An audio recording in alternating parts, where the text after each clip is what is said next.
prorroga por 60 dias as autorizações para contratação com designação temporária, com base na lei tal, alterada tal.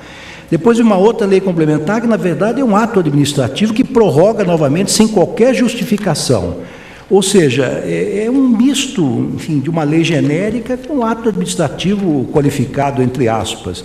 Na verdade, não se pretende regrar, digamos assim, as contratações temporárias da administração da saúde no estado capixaba, mas, na verdade, o que se tem aqui é um expediente para contratação de servidores na área da saúde por prazo determinado, sem qualquer justificação, mediante sucessivas prorrogações, inclusive no setor burocrático desta área. A menos que façamos um esforço, eu não me oponho para dar uma interpretação conforme, eu acho que isso exigirá do plenário realmente um esforço hercúleo para adaptar o que está aqui à Constituição. Eu acho que esta lei de contratação temporária não precisa ser uma lei complementar, pode ser uma lei simples, comum, ordinária, aprovada em regime de urgência pela Assembleia Legislativa local. Agora, se o egrégio plenário entender de dar uma interpretação conforme, mas isto realmente, a tecnia desta lei, do ponto de vista constitucional, para mim salta aos olhos, senhor presidente. Mas o plenário é soberano, eu estou aqui para colaborar e, como diz o eminente ministro Marco Aurélio, o colegiado é o somatório de vontades e que sempre acerta. E o ministro Celso de Mello insistiu na necessidade de se modular os efeitos da lei, embora inconstitucional, para preservar o poder do Estado no sentido de fazer contratações para combater o que chamou de pandemia, em uma fase do debate que se buscava uma forma também, ou principalmente, de garantir a aplicação da Constituição e, ao mesmo tempo, não deixar o poder público de mãos atadas diante de uma situação excepcional. Quer dizer, coloque em perspectiva aquilo que a ministra Carmen disse.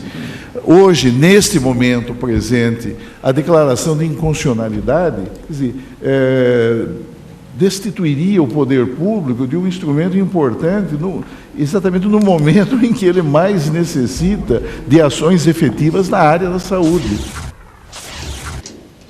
Mais à frente, o ministro Celso de Mello falou sobre uma inconstitucionalidade progressiva, como forma de modular o efeito da declaração de inconstitucionalidade da lei. Como seria isso, Lígia?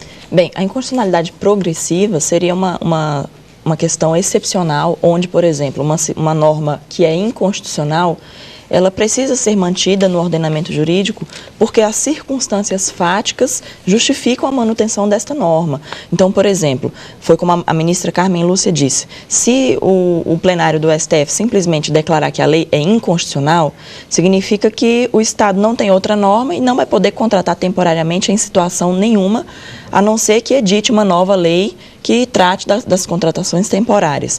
Mas o caso é uma circunstância fática que justifica que, pelo menos por um determinado período, aquela lei, mesmo que inconstitucional, seja mantida por um determinado tempo. Aconteceu isso muito na época da Constituição Federal de 88, porque antes, quem fazia, por exemplo, a defesa das pessoas necessitadas era o Ministério Público.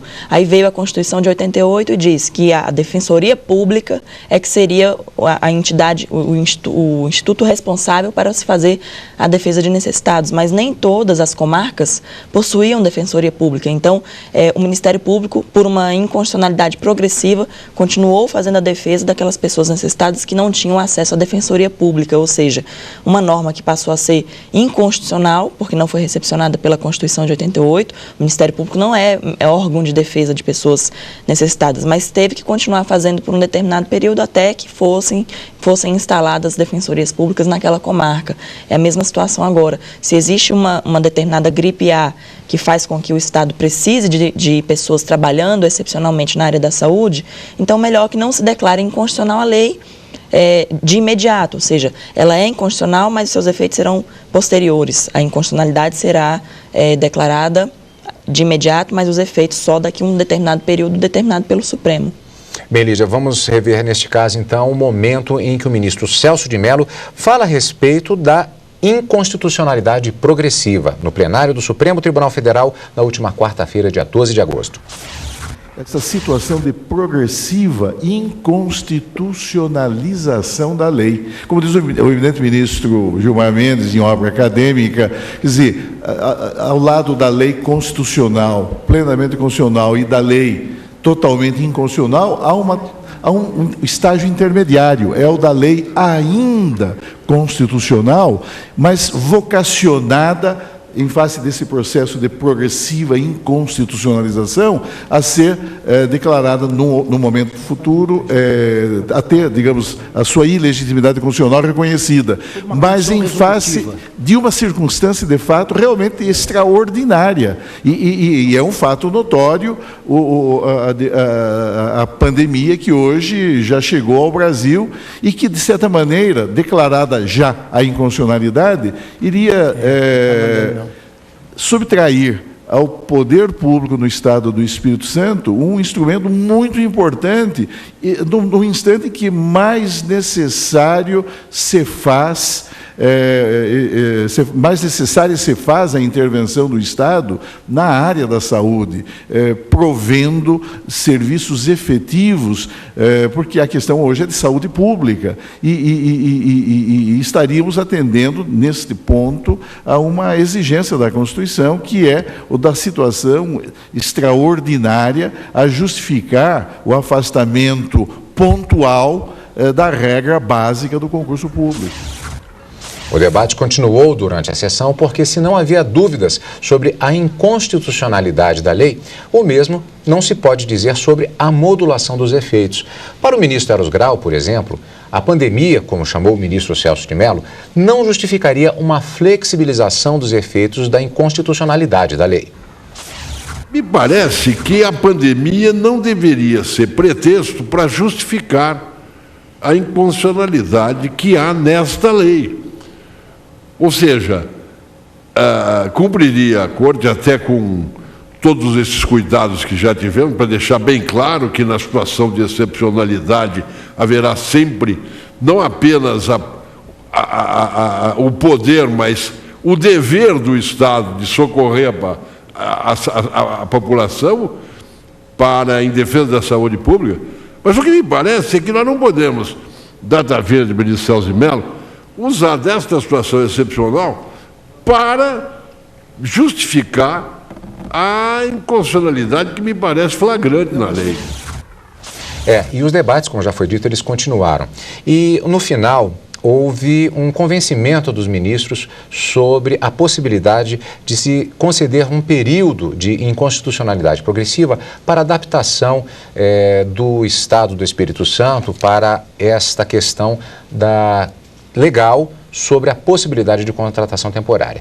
O ministro Marco Aurélio foi, na hora de votar, taxativo sobre a questão. Ele manteve posição, como vamos rever agora em trecho do voto, repetindo, do ministro Marco Aurélio. Ela é escancaradamente inconstitucional e data de 2004.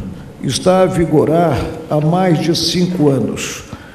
E implicou a regimentação de mão de obra com desprezo ao princípio da universalidade, revelado pelo concurso público. E as duas situações jurídicas contempladas na carta dizem respeito a cargo em comissão ou trabalho devendo a lei, trabalho temporário devendo a lei especificar as situações, portanto, viabilizando um controle, inclusive pelo judiciário, em que é ditada a determinação do prazo e o desprezo ao concurso público. Bem, os demais ministros eles foram convencidos da necessidade de se procurar a modulação. Isso foi um amplo debate, as posições foram colocadas e, como já foi até colocado pelo próprio ministro Ricardo Lewandowski, trata-se de uma decisão colegiada. Lídia, e no final, nós vamos rever até o trecho, mas para já fatiarmos o assunto, para facilitar a compreensão, como ficou a decisão? Ficou no sentido de que a lei realmente foi declarada inconstitucional por todos esses defeitos que nós já falamos aqui, mas os ministros do Supremo entenderam que haveria a necessidade de manter a vigência desta lei por um período de mais 60 dias, que é justamente o prazo que os ministros entendem que o Estado do Espírito Santo podem elaborar uma nova lei já dentro dos termos da Constituição, ou seja, uma lei uma lei constitucional para adaptar as questões da contratação temporária de servidores da saúde.